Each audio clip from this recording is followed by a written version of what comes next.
Sige lang, lakad lang kayo. Video to. Hi! Good morning, Poland! Part 2 ng Poland Adventure ni Ate at Kuya. At syempre, simula muna tayo sa pagkain. Unang stop, Pizza by the Slice sa Nowy Świat. Ito talaga yung go-to namin kasi may lunch promo, isang buong box 30 PLN lang. May kasamang free coke at sauce pa.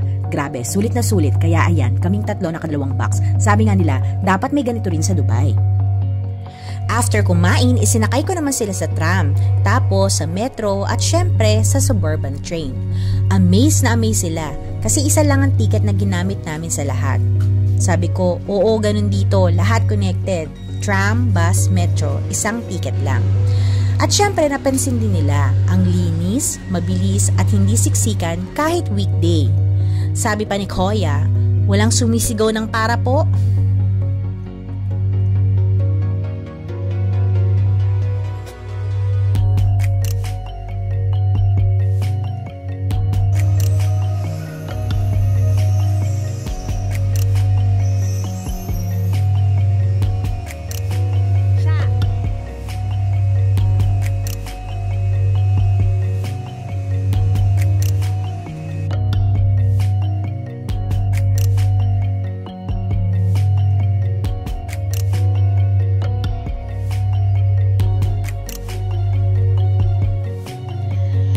Next stop was Shenki Park, one of the most beautiful parks in Warsaw. Sabi ko sa kanila, ito talaga ang pride ng Warsaw, lalo na pag autumn. Siyempre, pinuntahan namin yung Palace on the Water. Grabe, parang painting sa totoong buhay. Łazienki Park is one of the most beautiful and peaceful parks in Warsaw, perfect for walking, relaxing, or just enjoying nature. Inside the park, you'll find the famous Palace on the Water, a stunning 18th century royal residence that looks like it's floating on the lake. Actually, Łazienki means bathroom. Entrance to the park is free, and it's open all year round, with concerts and cultural events, especially during summer. The best time to visit is autumn, when the trees turn golden and the whole park feels like a scene from painting.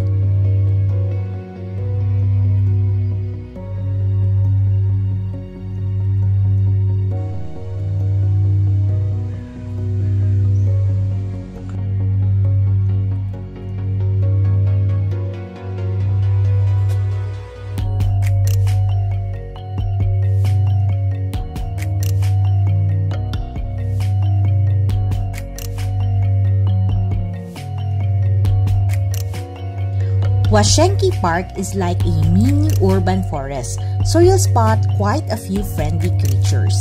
Here are some of the common animals you can see there. Of course, and ducks, lots of them swimming peacefully in the ponds and canals. There's also swans, pero this time hindi naman namin sila nakita. But mostly they are elegant and often seen near the Palace on the Water. Siyempre, di mawawala ang mga squirrels, super friendly and not shy gaya nitong isang to. They'll often come close, especially if you have nuts or sunflower seeds.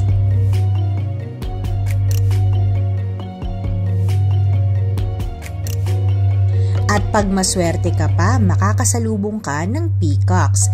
Yes, real peacocks. You can find them near the old orangery or walking around the gardens.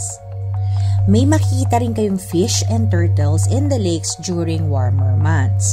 And if you're lucky, you might also spot hedgehogs.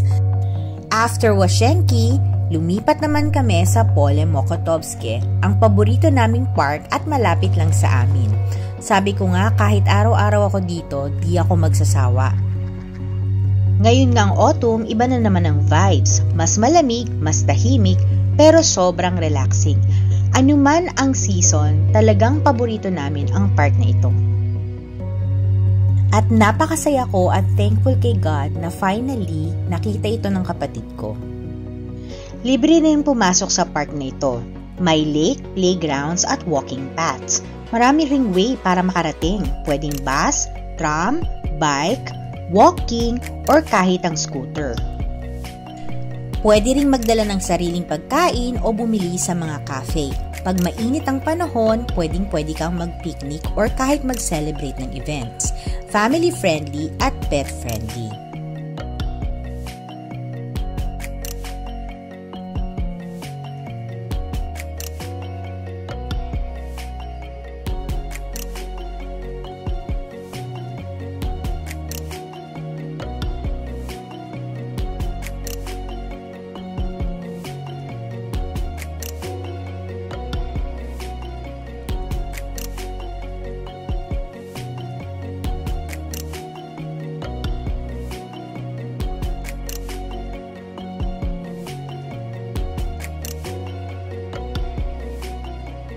At dahil malamig ang panahon, napalitan ng mga ice cream stand ng coffee at hot chocolate. Tuwang-tuwa sila at nasarapan sa hot chocolate dito dahil hindi matamis pero rich.